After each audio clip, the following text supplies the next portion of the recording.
শিক্ষার্থী বন্ধুরা, Nekmarad ideal school and college Facebook পেজের পক্ষ থেকে তোমাদের আবারও স্বাগতম। এই করোনা পরিস্থিতিতে আশা করি তোমরা ভালো আছো, আমিও ভালো আছি। নবম ও দশম শ্রেণীর তথ্য যোগাযোগ প্রযুক্তির চতুর্থ অধ্যায় আমার লেখালেখি ও হিসাব, এই অধ্যায়টি আজকে তোমাদের কম্পিউটার ডেস্কটপে প্র্যাকটিক্যাল করে দেখাবো। তো চলো বন্ধুরা, এখন আমরা কম্পিউটার ডেস্কটপ ভার্সনে চলে যাই। সুপ্রিয় শিক্ষার্থী বন্ধুরা, আমরা চলে আসলাম কম্পিউটার ডেস্কটপ ভার্সনে। মাইক্রোসফট অফিস ওয়ার্ড 2007 এই প্রোগ্রামটি খোলার জন্য নিচের বাম কোণায় স্টার্ট বাটনে ক্লিক করতে হবে। তারপরে অল প্রোগ্রামস, এখানে কার্সরটি রেখে দিলেও হয়।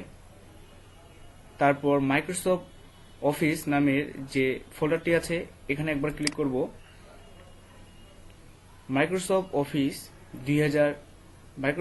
ওয়ার্ড 2007 এই প্রোগ্রামের উপর ক্লিক করব।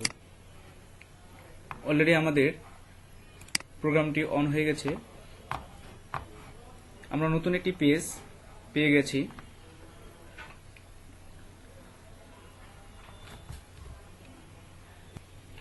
ওয়ার্ড 2007 চালু করার পরে একটি আমরা উইন্ডো পেয়ে গেছি। এই উইন্ডোর উপরের বাম দিকের কোণায় আইকনটি হলো অফিস বাটন। অফিস বাটন এখানে আমাদের শো করতেছে নামটি। তার ডান পাশে যেটা দেওয়া আছে এটা হচ্ছে কুইক অ্যাক্সেস টুলবার। এখানে ড্রপ ডাউন মেনু আছে, এখানে আমরা ক্লিক করলে অনেকগুলো অপশন পেয়ে যাব। New, open, save, undo, redo, email, quick, print, preview, এগুলো স্পেলিং অ্যান্ড গ্রামার এর প্রত্যেকটি কাজের। এখান থেকে আমরা নতুন ডকুমেন্ট খুলতে পারবো। আগে থেকে কোনো ডকুমেন্ট তৈরি করা থাকলে এখান থেকে আমরা ওই ডকুমেন্টটি ওপেন করতে পারবো, সেভ করতে পারবো। তারপরে ডকুমেন্ট ফর মাইক্রোসফট ওয়ার্ড, এটা একটি টাইটেল বার।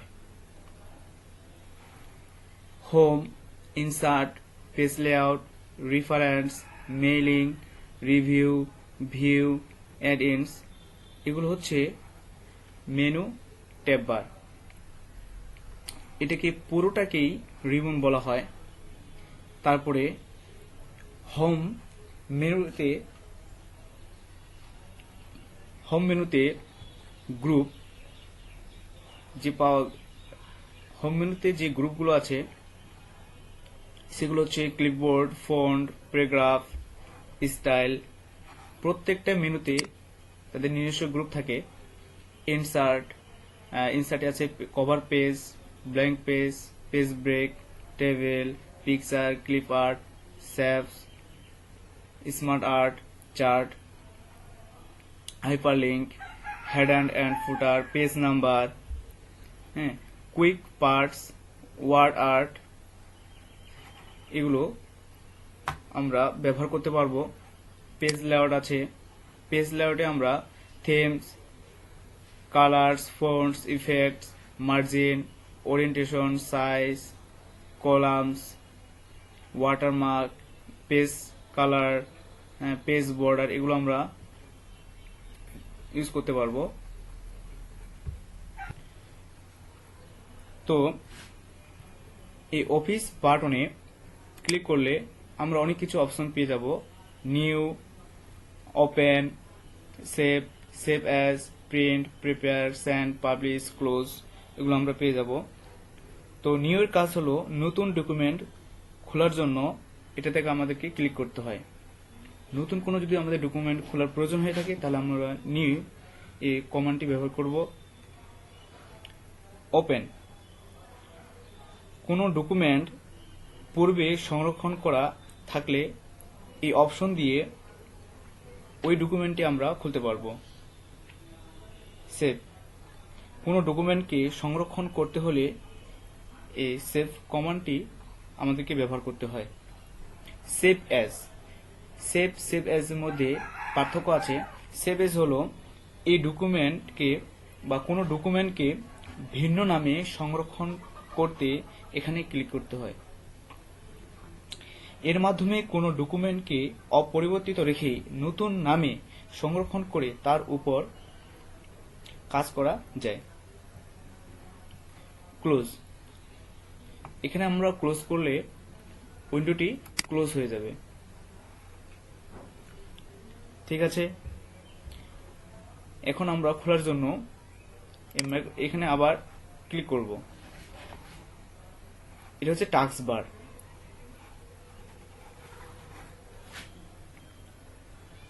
পেজের উপর দিকটার নাম হলো টপ, নিচের দিকটার নাম হলো বটম, বাম দিকের নাম হলো লেফট, আর ডান দিকের নামটি হলো রাইট।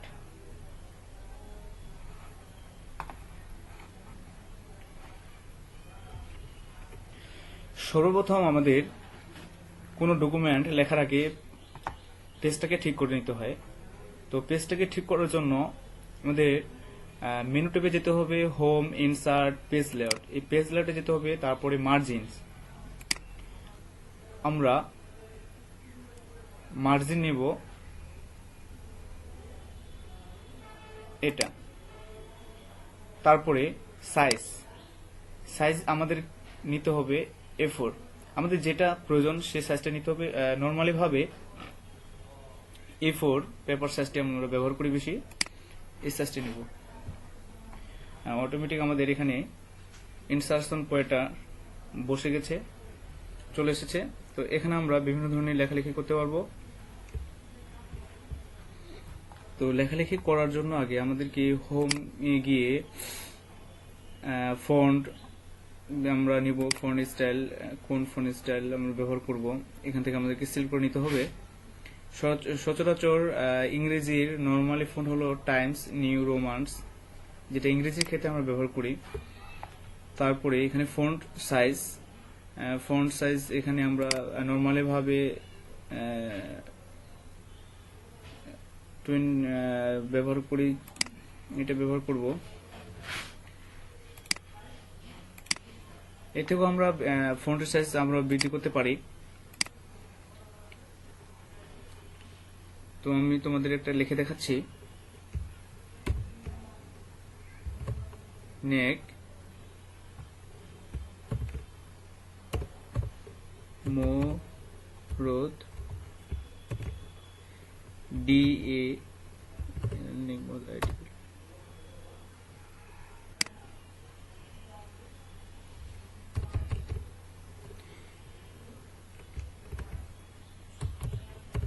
স্কুল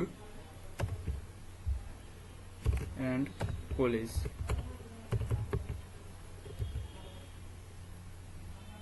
সরি, ভুল গেছি একটু।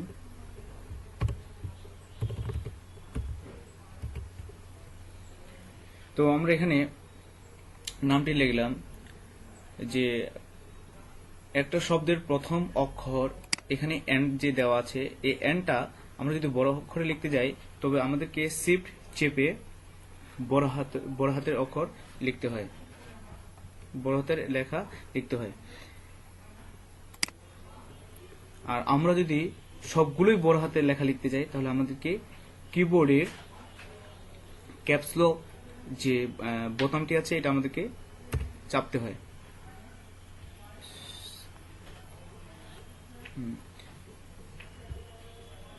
তারপরে এই লেখাটাকে আমরা বিভিন্ন রঙে সাজিয়ে নিতে পারবো।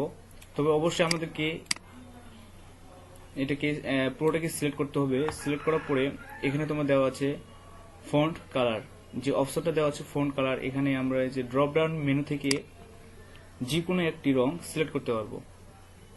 এই তোমাদের শো করতেছে, এখানে শো করতেছে। এখানে যদি আমরা রেড কালার নিই তাহলে রেড কালার হয়ে যাবে। রেড কালার অলরেডি হয়ে গেছে। তারপর আবার এটাকে যদি আমরা পরিবর্তন করতে চাই, এটাকে পুরোটাকে আবার সিলেক্ট করে আবার ড্রপ ডাউন মেনুতে ক্লিক করে যে কোনো একটি রং সিলেক্ট করতে হবে।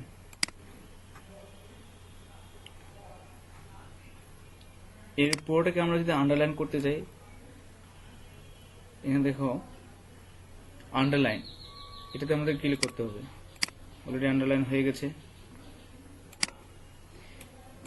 এটাকে আবার আন্ডারলাইনটিকে উঠিয়ে দিতে চাই, তাহলে আবার এটাকে পুরোটাকে সিলেক্ট করে আবার ওখানে ক্লিক করতে হবে।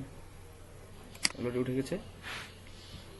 দেখো প্রত্যেকটা লেখাকে বোল্ড, ইটালিক, আন্ডারলাইন এগুলো করে দেবে। অবশ্যই আগে আমাদেরকে ওই লেখাটিকে সিলেক্ট করতে হবে।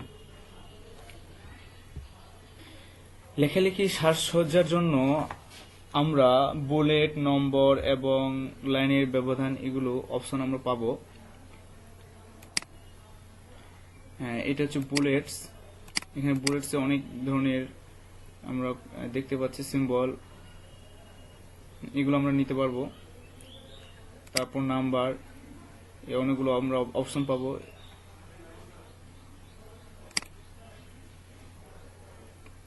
তো আমরা যদি বুলেট করি, তোমাদের বই দেওয়া আছে এটি, সরি এটাকে রংটাকে আগে আমরা চেঞ্জ করি।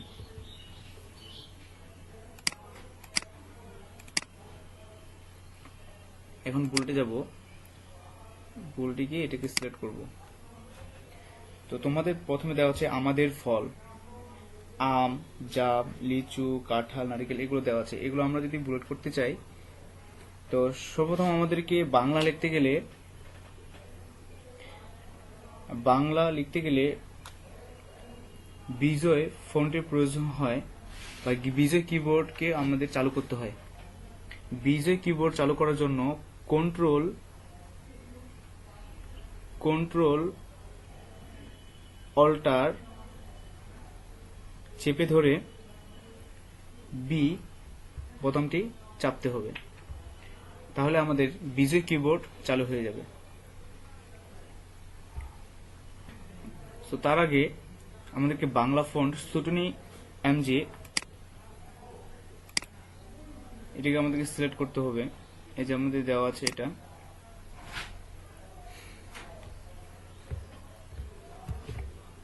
তো প্রথমে আছে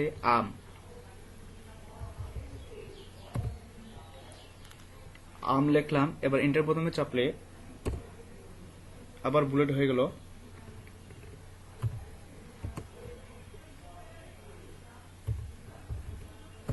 জাম,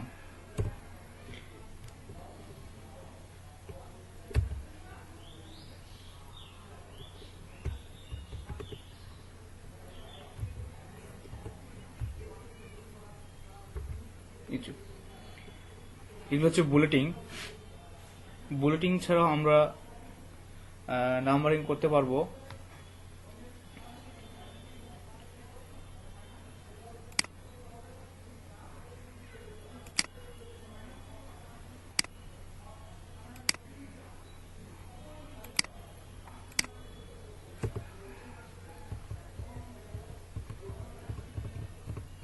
সরি, তো নাম্বারিং করার জন্য এই নাম্বারের উপরে ক্লিক করব।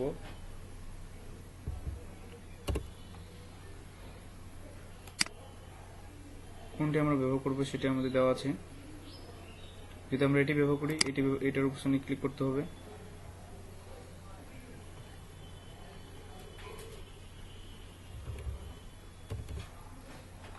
সরি, আমাদের আগে ফন্ট এখানে ক্লিক করতে হবে, ফন্ট স্টাইল।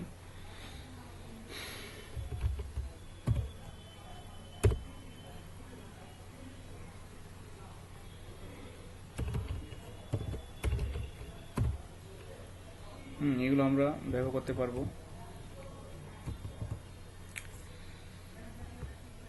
তারপরে দেখো লাইনের ব্যবধান করার জন্য যে অপশনটা আছে তোমাদের, এই যে লাইন স্পেসিং, এই অপশনটা আমরা ব্যবহার করব। যে একটার নিচে আর একটা লাইন যে হবে, এই যে লাইনের যে স্পেসিংটা, এটা ব্যবহার করব আমরা এই অপশনটি। হচ্ছে দুইটি লাইনের মধ্যবর্তী যে দূরত্বটা আছে, এটাকে নির্ধারণ করার জন্য আমাদের এই টুলটি ব্যবহার করতে হয়, লাইন স্পেসিং। ঠিক আছে। তো লেখালেখি সাজসজ্জার করার জন্য টেবিল ও বিভিন্ন ইলাস্ট্রেশন যে আছে, যেমন ডকুমেন্টে কোনো টেবিল, ছবি, ক্লিপ আর্ট, বিভিন্ন আকার আকৃতি, chart, text box, word art, যোগ করতে রিবনের যে ইনসার্ট মেনু ট্যাবটি আছে, এই যে হোমের পাশেই, এটা আমাদেরকে ক্লিক করতে হয়। তো আমরা পেয়ে গেছি অলরেডি। এখান থেকে আমরা বিভিন্ন ধরনের, যদি আমরা ডকুমেন্টে বিভিন্ন ধরনের ইনসার্ট করতে যাই, ছবি, টেবিল, তারপর স্মার্ট আর্ট, চার্ট, আমাদের তাহলে ইনসার্ট ট্যাবে ক্লিক করতে হবে। তোমাদের বইয়ে দেওয়া আছে টেবিল বা সারণী যোগ করা। আমরা কিভাবে টেবিল একটি সাজাবো, তো অবশ্যই আমাদেরকে এই টেবিল গ্রুপে যেতে হবে। এখানে একটি ড্রপ ডাউন মেনু দেখতে পাচ্ছি আমরা, এই ড্রপ ডাউন মেনুতে আমাদের ক্লিক করতে হবে। তারপরে ইনসার্ট টেবিল, এগুলো কিন্তু ব্যবহার করা যাবে না। ইনসার্ট টেবিল, এই ইনসার্ট টেবিলে ক্লিক করতে হবে। আমাদেরকে ইনসার্ট টেবিলে ক্লিক করতে হবে। তো ক্লিক করার পরে আমরা অনেক কিছু, একটি নতুন উইন্ডো পেলাম, যে নাম্বার অফ কলামস। একটি টেবিলে অনেকগুলো কলাম থাকতে পারে, অনেকগুলো রো থাকতে পারে, সারি থাকতে পারে। তো আমরা কতটা কলাম নিব এবং কতটা রো নিব, এগুলো নাম্বার আমাদেরকে নির্ধারণ করে দিতে হয়। তো আমরা যদি কলাম নিই 3টি এবং কলাম যদি আমরা 3টি নিই, তাহলে আমাদের এখানে 3 সংখ্যাটি বসাইতে হবে। আর যদি আমরা রো 6টি নিই, তাহলে আমাদের এখানে 6 বসাইতে হবে। তারপরে আমরা ওকে বোতামে ক্লিক করব। অলরেডি আমরা একটি টেবিল পেয়ে গেছি। তো এভাবে আমরা একটি টেবিল সাজাতে পারবো।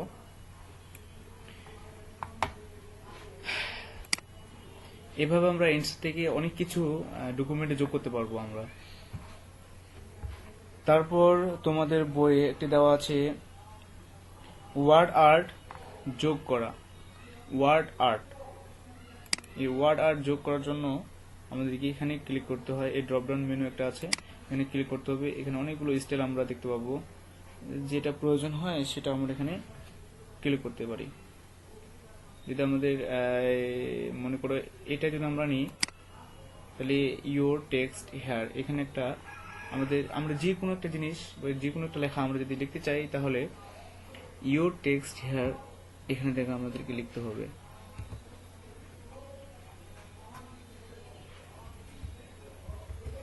আচ্ছা, এটা যদি আমরা ধরে নিই, তাহলে আমরা যদি ওকে বোতামে ক্লিক করি, অলরেডি ওই স্টাইলটি, ওই ডিজাইনটি এখানে আমাদেরকে উপস্থাপন হয়ে গেছে। ঠিক আছে। তারপর আমাদের ছবি যোগ করার জন্য এখানে অনেক ধরনের ডিজাইন তৈরি করা যায়, অনেক অপশন আছে এখানে ডিজাইন তৈরি করার জন্য, আমরা দেখতে পাচ্ছি। তো এখন আমরা ছবি যদি যোগ করতে চাই, যদি কোনো পিকচার যোগ করতে চাই, তাহলে আমাদেরকে পিকচারে গিয়ে ক্লিক করতে হবে।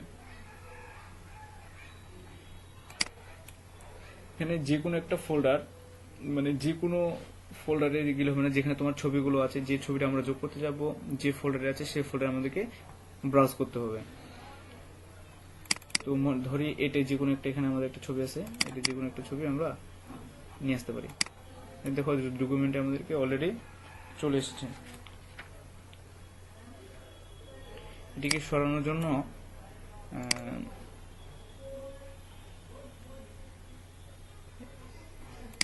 অলরেডি আমাদের এটা চলে এসেছে, তাই না? দেখো, এটিকে সরানোর জন্য আমরা ফরম্যাট পিকচারে ক্লিক করব। ফরম্যাট পিকচারে ক্লিক করার পরে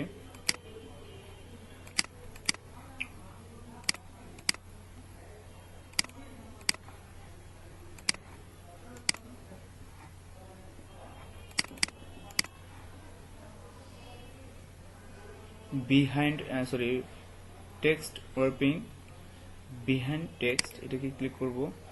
তাহলে অলরেডি আমাদের এটা সরাতে পারবো।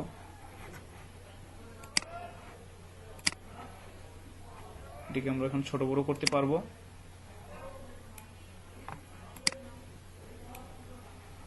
ঠিক আছে, এই হলো আমাদের ইনসার্টের কাজ। এখান থেকে আমরা অনেক কিছু আমাদের ডকুমেন্টে যোগ করতে পারবো।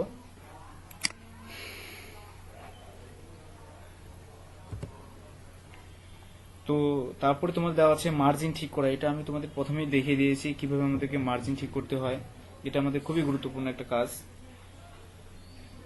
খুবই একটা আমাদের গুরুত্বপূর্ণ কাজ। মার্জিন না ঠিক করলে আমরা প্রিন্ট নিতে পারি না। আগে আমাদেরকে মার্জিনটাকে নির্ধারণ করতে হয়। তারপরে প্যারাগ্রাফ লাইনের ব্যবধান নির্ধারণ করার জন্য আমাদেরকে অবশ্যই পেজ লেআউট ট্যাবে ক্লিক করতে হবে। পেজ লেআউটে দেখো এখানে তোমাদের ইন্ডেন্ট স্পেসিং, যে প্যারাগ্রাফ গ্রুপ যে আছে, ইন্ডেন্ট স্পেসিং এখানে আমাদেরকে নির্ধারণ করতে হবে। এখানে প্যারাগ্রাফ গ্রুপে স্পেসিং লাইনের আগে ও পরে কত পয়েন্ট জায়গা থাকবে তা নির্ধারণ করে দিতে হয়। ডকুমেন্ট তৈরি করার পরেও এই কাজটি করা যায়। এক্ষেত্রে প্রথমে ডকুমেন্টের যে অংশের লাইনের ব্যবধান ঠিক করতে হবে তা নির্বাচন করতে হয়। তারপর উপরের বর্ণনা অনুযায়ী আমাদেরকে লাইনের ব্যবধান ঠিক করে দিতে হবে। তো এখন দেখো পৃষ্ঠা নম্বর দেওয়া। আমাদের যদি অনেকগুলো পেজ থাকে একটা ডকুমেন্টে, কিভাবে আমরা পেজ দেব? অবশ্যই আমাদের এখানে ইনসার্ট ট্যাবে ক্লিক করতে হবে। ইনসার্ট ট্যাবে ক্লিক করার পরে আমরা এখানে পেজ নাম্বার দেখতে পাচ্ছি, পেজ নাম্বারে ক্লিক করতে হবে। আমরা পেজের নাম্বার কোথায় রাখবো? টপ এ পেজ, পেজের উপরে, বটম ও পেজ, পেজের নিচে, এগুলো আমরা ব্যবহার করতে পারবো। সো বন্ধুরা, তোমরা বাড়িতে এগুলো প্র্যাকটিস করবে বই দেখে। যাদের কম্পিউটার আছে তারা কম্পিউটারে প্র্যাকটিস করবে। তো আজকে এখান থেকে শেষ করছি। সুপ্রিয় শিক্ষার্থী বন্ধুরা, আশা করি তোমরা অনেক কিছু শিখতে পারলে। আগামীতে আরও নতুন নতুন কিছু নিয়ে তোমাদের সামনে হাজির হব। আজকে এখান থেকে শেষ করছি। তোমরা ভালো থাকবে।